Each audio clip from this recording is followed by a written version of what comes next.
বলুন হায়াতের মালিক কে? মৌতের মালিক কে? ধন সম্পদ দেওয়ার মালিক কে? ধন সম্পদ কায়রা নেওয়ার মালিক কে? মুখে বলি আল্লাহ, কিন্তু স্বার্থের মধ্যে আঘাত করলে অনেক সময় এটা স্বীকার করি না।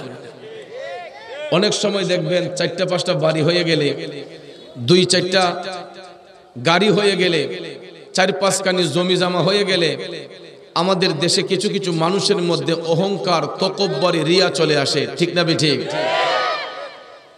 অনেক সময় দেখবেন অনেক বিত্তবান লোকেরা গরিবদের সাথে হাত মিলাতে গেলে অনেক সময় টিস্যু দিয়ে হাতটারে মুইছা ফেলে। আসেনি এমন? আমার আল্লাহ অহংকারকে পছন্দ করেন? যুবক ভাইয়ারা আমার, আল্লাহ রাব্বুল আলামিন মহাগ্রন্থ আল কোরআনুল কারীমের সূরা বাকারার 262 নম্বর আয়াতে কারিমার মাধ্যমে আমাদেরকে জানিয়েছেন, বিসমিল্লাহির রহমানির রহিম, আল্লাযীনা ইউনফিকুনা আমওয়ালাহুম ফি সাবিলিল্লাহি সুম্মা লা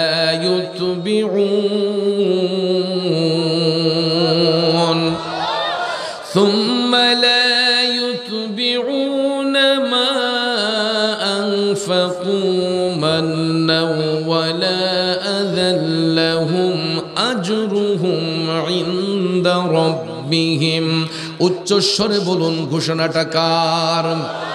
আল্লাহ রাব্বুল আলামিন বলেন, যারা ধন সম্পদ আল্লাহর পথে ব্যয় করে, যাদের নিজেদের ধন সম্পদ আল্লাহর রাস্তায় ব্যয় করে, আর ওই সম্পদ ব্যয় করার পরে কোনো ধরনের অনুগ্রহ প্রকাশ করে না, তাদের জবান দিয়ে কোনো মানুষকে কষ্ট দেয় না, আল্লাহ রাব্বুল আলামিন বলতেছে ওই সমস্ত ব্যক্তিদের জন্য আমি মওলার পক্ষ থেকে রয়েছে উত্তম পুরস্কার। তাদের জন্য আমি মওলার পক্ষ থেকে রয়েছে উত্তম পুরস্কার। সাথে সাথে আল্লাহ তাআলা বলেন, ওয়ালা খাউফুন আলাইহিম ওয়ালা হুম ইয়াহজানুন।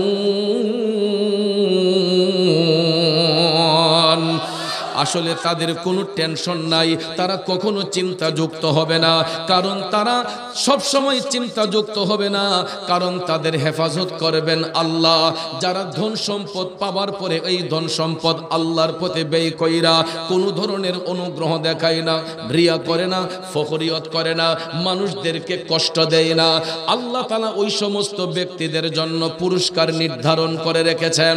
কিন্তু ভাইয়েরা আমার, বন্ধুরা আমার, লক্ষ্য করে দেখবেন এই সমাজের মধ্যে টাকা পয়সা হয়ে গেলে কিছু কিছু মানুষের মন কর্কশ হয়ে যায়, আবার কোনো কোনো মানুষের মন উদার হয়ে যায়। ঠিক না বিঠে? অধিকাংশ মানুষের দিল পাষাণ হয়ে যায়, অধিকাংশ মানুষ টাকা পয়সা হলে অহংকার, রিয়া বেড়ে যায়। আবার কিছু সংখ্যক মানুষ দেখবেন সম্পদ হওয়ার পরেও এই সম্পদটা পাওয়ার পরে মানুষের উদার হয়ে যায়। কারণ ভাইয়ার আমার, সম্পদ নিয়ে যদি অহংকার করা যাইতো, সম্পদ নিয়ে যদি ফখর করা যাইতো, পৃথিবীর জমিনে সবচেয়ে বেশি অহংকার দেখাতে পারতেন, ফখর করতে পারতেন আমার নবীর প্রিয় সাহাবী হযরতে উসমান রাদিয়াল্লাহু তাআলা আনহু। ঠিক না বিঠে? কারণ আল্লাহ রাব্বুল আলামিন এত পরিমাণ সম্পদ ওনাকে দান করেছিলেন। হযরতে উসমান রাদিয়াল্লাহু তাআলা আনহু যদি চিন্তা করতেন, তিনি অর্ধেকটা মদিনা শরীফ কিনতে পারতেন। কথা কোন ঠিক কিনা? এত পরিমাণ সম্পদ আল্লাহ তাআলা দান করেছিল, তিনি ইচ্ছে করলে অর্ধেকটা মদিনা শরীফ তিনি কিনতে পারতেন। কিন্তু ভাইয়ের আমার, বন্ধুরা আমার, এত সম্পদ হওয়ার পরেও হযরতে উসমান রাদিয়াল্লাহু তাআলা আনহুর মধ্যে বিন্দু মাত্র অহংকার ছিল না, রিয়া ছিল না। তিনি উদার মনে আল্লাহর পথে ধন সম্পদ খরচ করতেন। এটার একটা উজ্জ্বল প্রমাণ হলো ইসলামের প্রথম যুগে যখন হযরতে উসমান রাদিয়াল্লাহু তাআলা আনহু ইসলাম গ্রহণ করেছেন, তখন কিন্তু মুসলমানদের সংখ্যা ছিল একবারে কম। ঠিক না ঠিক? তখন মুসলমানের সংখ্যা ছিল একেবারে কম। কাফের মুশরিকেরা আমার মায়ার নবীকে কতল করার জন্য নানান ষড়যন্ত্র করত, দয়াল নবীর উপর আঘাত করার জন্য এরা অনেক ষড়যন্ত্র করত। এরকম সীসাডালা প্রাচীর যখন ছিল, কাফেরদের অত্যাচারে মানুষগুলো অতিষ্ঠ হয়ে যাইত, কাফেরদের সীসাডালা অত্যাচারে মুসলমানরা যখন নির্যাতনের শিকার হইত, তখন সমস্ত বিধর্মীরা এরা চিন্তা ভাবনা করেছিল মায়ার নবী দয়ার নবীকে কতল করবে, হত্যা করবে। জোরে কন্যা উজুবিল্লাহ, আরো জোরে কন্যা উজুবিল্লাহ।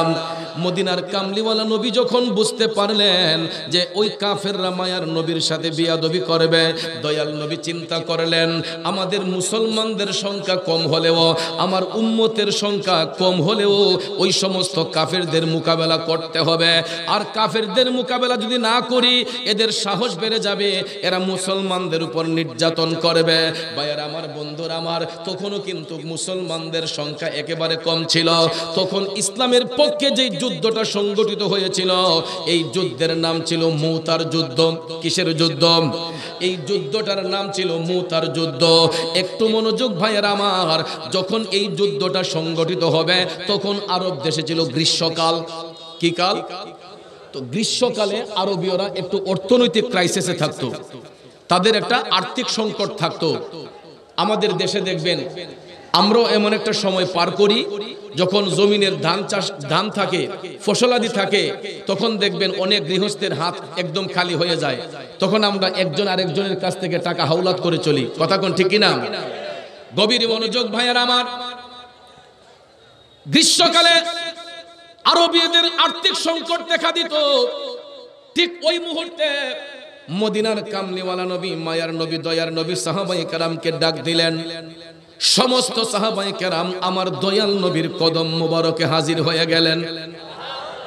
নবীজির গোলামের, মৌলাজির গোলামের কোনো চিন্তা নাই, চলো নবীজির জান্নাতে মদিনাতে যাই। অনেক আগে গজলটা শুনতাম এবং গাইতাম, এখনো যে বলছি কষ্ট হয়েছে আপনাদের। আল্লাহর নবীর শান শুনতে কেমন লাগে বাজান? মদিনার কামলিওয়ালা নবী সমস্ত সাহাবায়ে কেরামকে ডাকলেন। সবাই উপস্থিত হওয়ার পরে আল্লাহর হাবিব সাল্লাল্লাহু আলাইহি ওয়াসাল্লাম সাহাবায়ে কেরামকে লক্ষ্য করলেন, ও সাহাবারা, মুতার যুদ্ধে অংশগ্রহণ করতে গেলে আমাদের অস্ত্র শস্ত্রের প্রয়োজন আছে, এখানে অনেক টাকা পয়সার বিষয় আছে। দয়াল নবী ডাক দিয়া বললেন, সাহাবারা রে, আজকের এই দিনে তোমরা যে যত বেশি আল্লাহর পথে খরচ করবা, হাসরের ময়দানে আল্লাহ রাব্বুল আলামিন এর চাইতে দ্বিগুণ পরিমাণ পুরস্কার তোমাদেরকে প্রদান করবে। যেই সময় রাসূল ঘোষণা দিলেন, এই টাইমে তাদের আর্থিক দিক দিয়ে তারা দুর্বল ছিলেন, অর্থনৈতিক ক্রাইসিস ছিল। ঠিক ওই মুহূর্তে নবী বললেন, আজকের এই দিনে তোমরা যে যত বেশি আল্লাহর পথে খরচ করবা, হাসরের ময়দানে আল্লাহ তোমাদেরকে দ্বিগুণ পরিমাণ সম্পদ বাড়াইয়া দিবে। নবীর কথা সত্য না মিথ্যা? এ নবীর প্রেমিকারা গভীর মনোযোগ। সাহাবায়ে কেরাম যখন নবীজির ঘোষণাটা শুনলেন, তারা পারেন না নিজের জীবনটা কুরবান করে দিতে। যদিও অর্থনৈতিক ক্রাইসিস ছিল, আল্লাহর হাবিব সাল্লাল্লাহু আলাইহি ওয়াসাল্লাম ঘোষণা দেওয়ার সাথে সাথে সাহাবায়ে কেরাম যার যার অবস্থান থেকে তারা আল্লাহর পথে খরচ করা শুরু করে দিলেন, অকাতরে তারা দান করা শুরু করে দিলেন। এমন সময় দেখা যায় গো, মদিনার শিল্পপতি, পৃথিবীর ইন্টারন্যাশনাল শিল্পপতি, আমার নবীর প্রিয় সাহাবী, যিনি দুই নূরের অধিকারী, হযরতে উসমান যুন নূরান রাদিয়াল্লাহু তাআলা আনহু, আমার নবীর ঘোষণা পাইয়া 1000 উট, তখনকার সময়ে কয় হাজার? 1000 উট, 100 ঘোড়া, সাথে যুদ্ধে খরচ করার জন্য, মুতার ময়দানে খরচ করার জন্য 1000 স্বর্ণ মুদ্রা দয়াল নবীর কদম মুবারকে হযরতে উসমান হাজির করে দিলেন। আপনারা চিন্তা করে দেখেন তো, 1000 উট যদি একটা মাঠের মধ্যে দাঁড় করানো হয়, কত বড় মাঠের প্রয়োজন।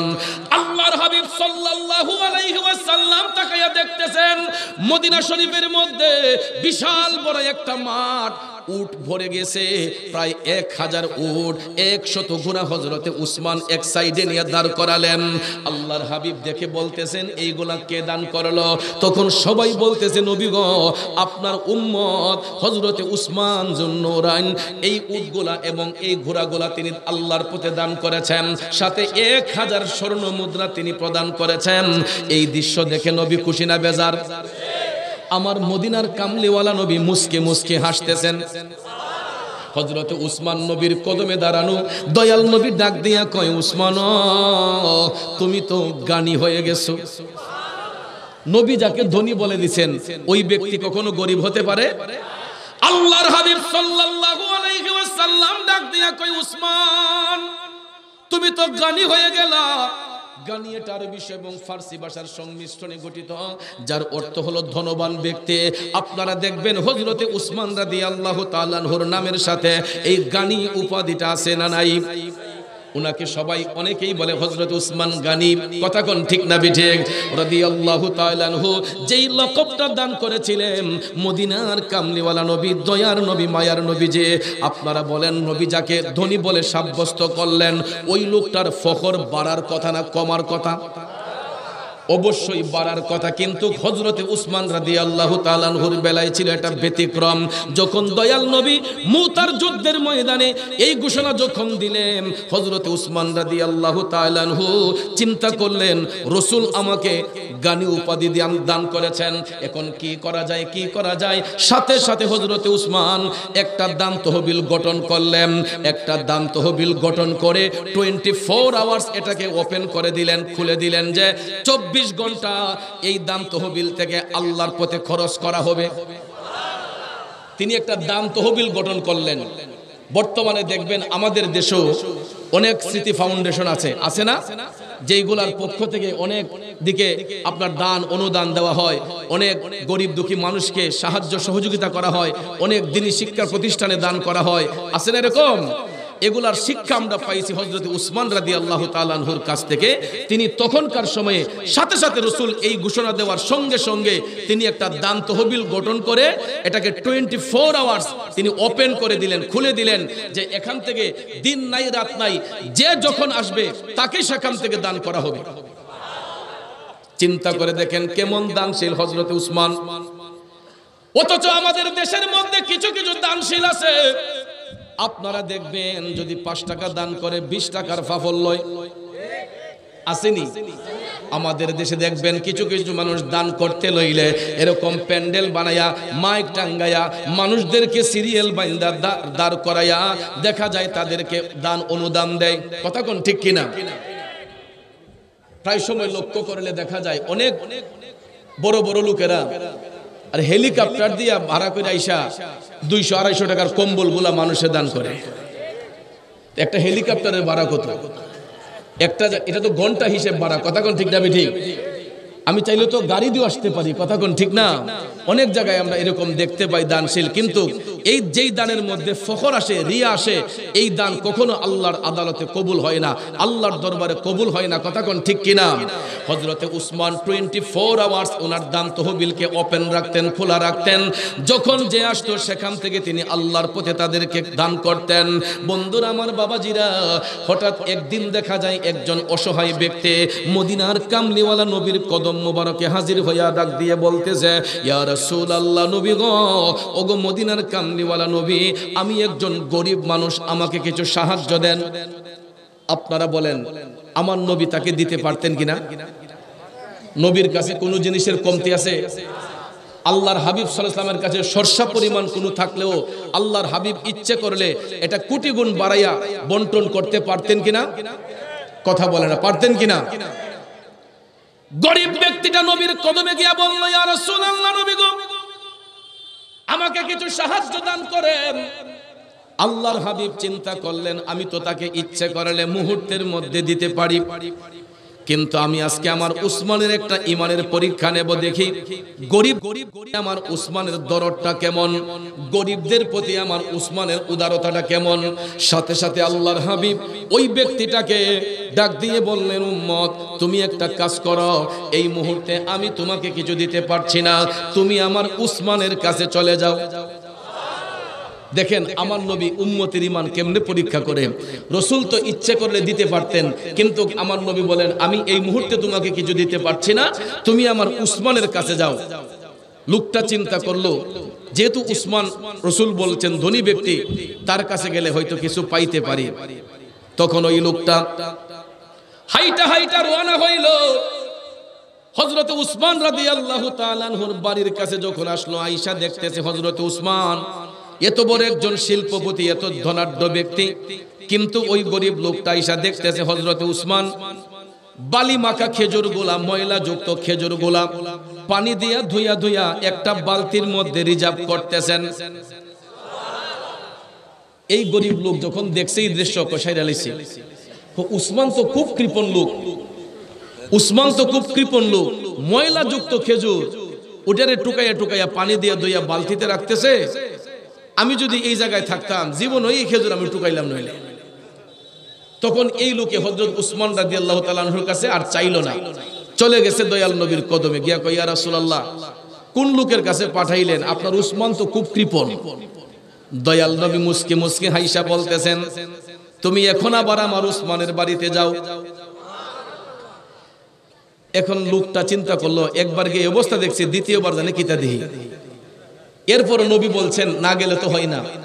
দ্বিতীয়বার আবার গেছে হযরত উসমানের বাড়িতে, গিয়া দেখতেছে হযরত উসমান ওনার ঘরের কর্মচারীদেরকে ধমকাইতেছেন। কারণটা কি? এই কর্মচারীরা কুপির মধ্যে শৈলতা বাড়াইয়া দিছে। কুপির শৈলতা যদি বাড়াইয়া দেয়, তেল কি কম জ্বলবো না বেশি জ্বলবো? এখনের যুগের বাচ্চারা হয়তো কুপি চিনবে না, কারণ আধুনিক যুগে এখন কুপির ব্যবহার হয় না।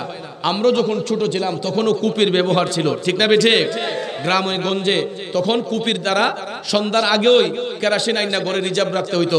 অনেকে হারিকেন, অনেকে কুপি ধরাইয়া, আমরা তো অনেক সময় পড়াশোনা করছি, কারেন্ট চলে গেলে কুপি জ্বালাই আমরা পড়াশোনা করছি। কিন্তু এই বাচ্চাগুলো এখন কুপির ব্যবহার তাদের হাতে নাই, কুপি চিনেই না। আমার বাচ্চারাই চিনে না, ওরা চিনবো কিভাবে? ঠিক না বেঠে? কারণ যুগ এখন ডেভেলপ। কিন্তু ভাইয়ার আমার, কোনো এক সময় সন্ধ্যার আগেই কেরোসিন তেল দিয়ে আগে ঘরে রিজার্ভ করা হয়েছে। কুপিগুলাকে পরিষ্কার করে, সলতাগুলারে ভালো করে পরিষ্কার করে সুন্দর করে এটাকে মডিফাই করে রাখা হয়েছে। সন্ধ্যার পরেই কুপি ধরাইয়া রাখা হয়েছে, ল্যাম্পটন হারিকেন ধরাইয়া রাখা হয়েছে। কথা কোন ঠিক না? তো ওই লোকটা আয়েশা দেখতেছে হযরতে উসমান ঘরের কর্মচারীদেরকে ধমকাইতেছেন। কারণ হলো এরা কুপির মধ্যে সলিতা বাড়াইয়া দিছে, যেই কারণে হযরত উসমান বলতেছেন, তোমাদের এত বড় সাহস, তোমরা এত তেল জ্বালাচ্ছ, কুপির সলিতা বাড়াইয়া দিলা কেন? লোকটা কই, এত কৃপণ মানুষ, এত বড় ধনী ব্যক্তি, একটু তেল জ্বলতেছে, ঘরের কর্মচারীদেরকে দমাইয়া এই ফদাইয়া দমা তুলতেছে, কই এবার কিছু সামন যেত না। সাংঘাতিক কিপটা মানুষ। আবার চলে গেছে নবীজির কদম মোবারকে, গিয়া কই, ইয়া রাসূলুল্লাহ, আপনার উসমান খুবই বখিল।